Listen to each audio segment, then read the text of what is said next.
नमस्कार दोस्तों, stock market studies में फिर से एक बार आपको बहुत-बहुत स्वागत है। तो आज मैं फिर से आपके सामने कुछ इम्पोर्टेंट्स कंपनी का अपडेट शेयर करने वाला हूँ। तो इस वीडियो को पूरा लास्ट तक देखिएगा और अभी तक अपने चैनल को सब्सक्राइब नहीं किया तो ज़रूर कर लीजिएगा। कंटिन्यूअसली इन्फॉर्मेशन और अपडेट्स पाने के लिए चैनल के ऊपर बने रहिएगा। तो चलो फटाफट देख लेते हैं कौन-सा कंपनी है इस वीडियो के अंदर। फर्स्ट जो कंपनी है जिसका नाम है एफएल इंडिया लिमिटेड। देखिए एफएल इंडिया लिमिटेड एक आईटी सेक्टर से बिलॉन्ग करने वाला कंपनी है और बेसिकली जो कंपनी का जो ग्रोथ है वो सबसे पहले मैं आपके साथ शेयर करूँगा। देखिए कंपनी जो कैपेक्स को अनाउंस किया इस बार वो हाईएस्ट कैपेक्स है क्योंकि 2018 में कैपेक्स सिर्फ 3 करोड़ के आसपास था। उसके बाद 2019 में 15 करोड़ हुआ, 2020 में 30 करोड़ के ऊपर हुआ और उसके बाद देखिए 2021 में करीबन 49 करोड़ के आसपास, 2022 में करीबन 70 करोड़ के आसपास, 2023 में करीबन 92 करोड़ के आसपास और 2023 मतलब 2024 के आसपास देखा जाए तो 100 करोड़ के आसपास पहुंच चुके हैं। तो इस तरीके से धीरे-धीरे करके कंपनी खुद के जो कैपेक्स है, वो लगातार बढ़ाते चले जा रहे हैं। तो जितना कैपेक्स बढ़ेगा, उतना ही कंपनी का ग्रोथ होने का चांसेस होगा। मान के चलिए आपका एक बिज़नेस है, आज आपका बिज़नेस का टोटल साइज़ मान के चलिए 5 लाख रुपया, छोटा-सा एक बिज़नेस है, छोटा-सा एक दुकान है, तो 5 लाख रुपया आपका छोटा-सा एक दुकान है। तो अगर आप उस बिज़नेस के ऊपर लगातार इन्वेस्ट करते चले जा रहे हैं, तो क्या आपका बिज़नेस बढ़ेंगे नहीं? बिल्कुल बढ़ेगा। तो आप इन्वेस्ट उसी लिए कर रहे हैं कि आपके बिज़नेस में ग्रोथ हो रहा है। अगर आपका बिज़नेस में ग्रोथ ही नहीं हो रहा है, सेल्स कम हो रहा है, प्रॉफिट कम हो रहा है, क्या आपका बिज़नेस में आप खुद के बिज़नेस के ऊपर इन्वेस्ट करेंगे? बिल्कुल नहीं। तो कैपेक्स बहुत इम्पोर्टेंस होता है किसी भी कंपनीज़ के लिए। शायद इसीलिए एज़ ए इन्वेस्टर जैसे एफएस खुद की होल्डिंग को बढ़ा चुके हैं 3% के आसपास और डीएस जो 3.5% के आसपास होल्डिंग को बढ़ा दिया और रिटेल पब्लिक यहाँ पे देखिए गलती कर दिया, खुद के स्टेक को बेचा। क्योंकि देखिए रिटेल पब्लिक हमेशा उसी कंपनी के ऊपर एग्जिट कर लेते हैं जब उस कंपनी के ऊपर रहना चाहिए। देखिए मैं कोई रिकमेंडेशन नहीं कर रहा हूँ, आप खुद ही देख लीजिए। इंस्टीट्यूशन बाई कर रहा है उस टाइम, रिटेल पब्लिक बेच रहा है। हाँ, आप कह सकते हैं कि सर प्रोमोटर ने भी माल बेचा। कभी कभी प्रोमोटर को भी माल बेचना पड़ता है। नहीं तो बेसिकली अगर मैं टोटली इस कंपनी के शेयर होल्डिंग पैटर्न्स के बारे में बात करूँ, आप खुद ही यहाँ पे देख सकते हैं जो डायग्राम है। यहाँ पे प्रोमोटर के पास कितना होल्डिंग है? 56% एनफ है। और एफएस के पास कितना? 17%। म्यूचुअल फंड के पास कितना? 11%। बाकी जो आधा शेयर होल्डर है उसके ऊपर 10% और इंश्योरेंस कंपनी के पास 3.5%। तो बेसिकली अच्छा खासा इन्वेस्टमेंट इन्वेस्टर के हिसाब से देखने को मिला है। और बाकी आपकी क्या ओपिनियन है, आपकी क्या राय है, जरूर मुझे कमेंट्स करके बताना। बेसिकली अब देखा जाए तो कंपनीज के ऊपर एक चीज़ को नोटिस करना एफएल इंडिया के ऊपर कि कंपनी के जो क्वार्टरली रिजल्ट है वो लगातार एक अलग लेवल में ग्रोथ होता देखने को मिले। अभी देखिए क्वार्टर बेसिस में कंपनी का सेल्स बढ़े, एक्सपेंस कंपनी मेंटेन्स किया और उस बेसिस में कंपनी का नेट प्रॉफिट लगातार बढ़ते चले गए। 31 करोड़ से 77 करोड़ तक कंपनी का नेट प्रॉफिट हुआ। बेस्ट तरीके से कंपनी का नेट प्रॉफिट बढ़ता हुआ देखने को मिले। उसी के कारण एज ए इन्वेस्टर इस कंपनी के ऊपर कंटिन्यू कर रहे हैं। अभी देखिए नेक्स्ट जो क्वार्टर आने वाला है, क्या सही में उस क्वार्टर्स में रिजल्ट अच्छा आने वाला है?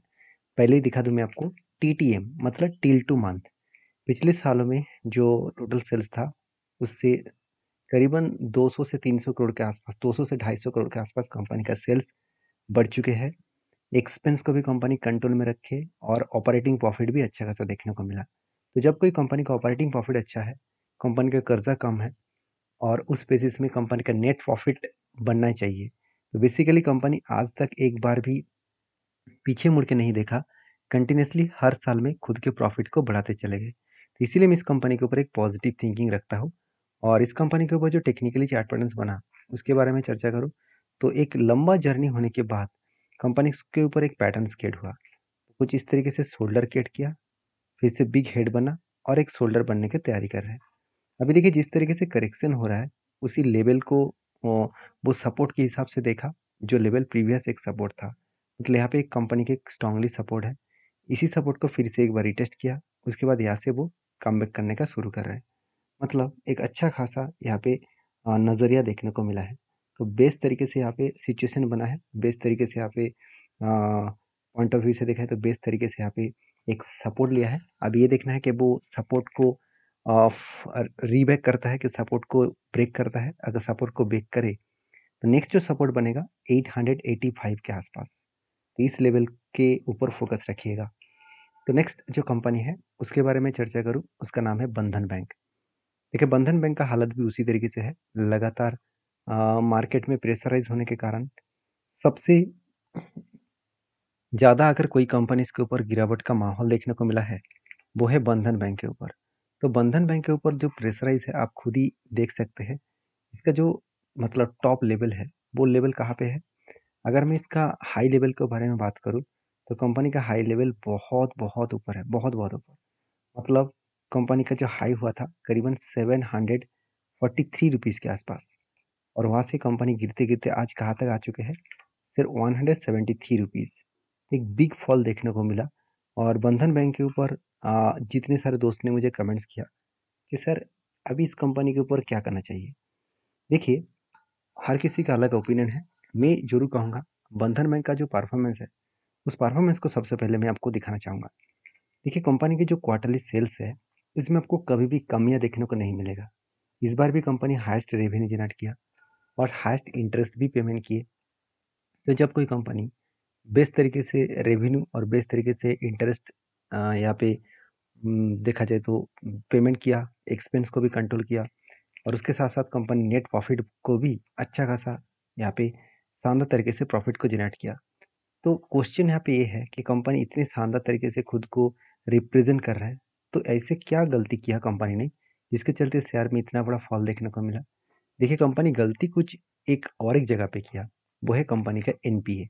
देखिए एक टाइम कंपनी का एनपीए एकदम ना के बराबर था, बीच में 3% के आसपास एनपीए चला गया था। उसके बाद फिर से कंपनी उसको कंट्रोल किया, अभी देखिए धीरे धीरे करके खुद का एनपीओ और भी बढ़ता हुआ देखने को मिला है।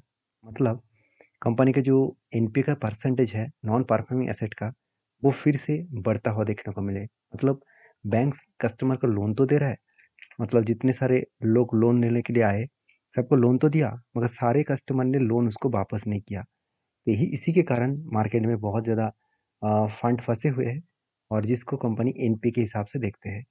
तो जितना एनपीए बढ़ेगा उतना ही बैंक के लिए खतरा बनेगा। बेसिकली यही कारण है, यही वजह है जिसके चलते बैंक्स के ऊपर एक प्रेशर बना है।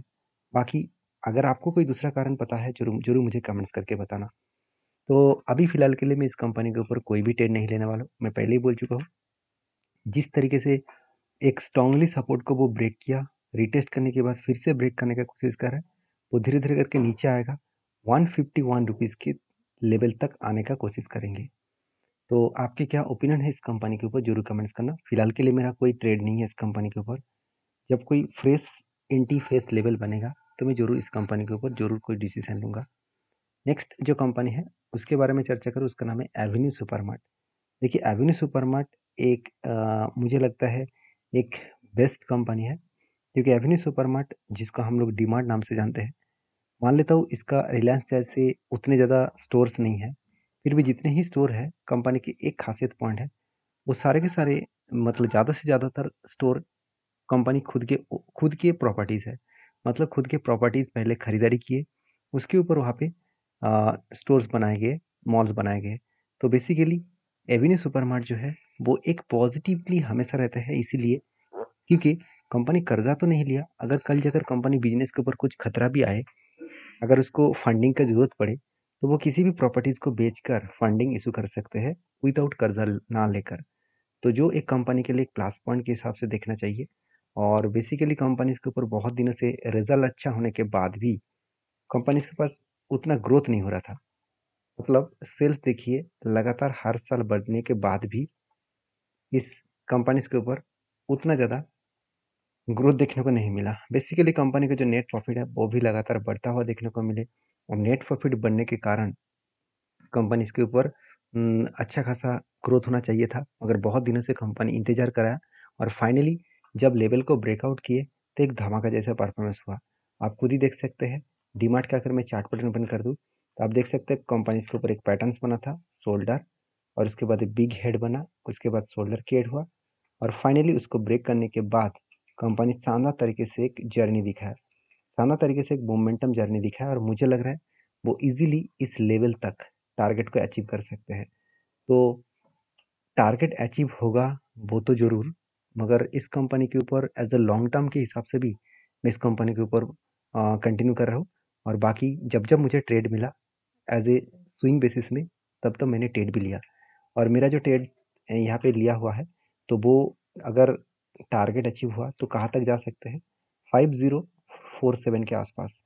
तो 5047 के आसपास में टारगेट लेकर चल रहा हूँ, और जो टारगेट निकल कर है करीबन 21% के आसपास। और बेसिकली देखा है तो कंपनी के ऊपर जो रेंज है वो एक स्ट्रांगली इसका रेजिस्टेंस है, उसी रेजिस्टेंस के नीचे ही इसका टारगेट अचीव होने का चांसेस है। तो बेसिकली जब भी कोई रेजिस्टेंस के नीचे कोई भी टारगेट अचीव हो तो पॉसिबिलिटी ज़्यादा होते हैं उस लेवल तक टारगेट जाने का। तो बाकी आपके क्या राय है इस डीमार्ट के ऊपर, जरूर मुझे कमेंट्स करके बताना। नेक्स्ट जो कंपनी है उसके बारे में चर्चा करूँ, उसका नाम है JM वॉरियर्स लिमिटेड। तो एक छोटा सा 1300 करोड़ का कंपनी है, एक स्मॉल कैप टाइप कंपनी है। कंपनी पहले भी देखिए एक बार नहीं तीन तीन बार बोनस दे चुके हैं, और सारे बोनस 1:4 इश्यू का था। और एक चीज़ को ध्यान देना, कंपनी मई मंथ में ही सारे बोनस इशू किए हैं। अभी इस बार भी मई मंथ में बोनस इशू किया जाएगा, इस तरीके से अपडेट आ रहा है। और इस बार भी वो 1:4 इशू का ही बोनस देने वाले हैं। तो जो लोग बोनस पाना चाहते हैं इस कंपनी के ऊपर एक बार रिसर्च करिए, उसके बाद काम करिए। वीडियो अच्छा लगे तो प्लीज़ लाइक करिए। मिलते हैं नेक्स्ट वीडियो में, तब तक के लिए धन्यवाद।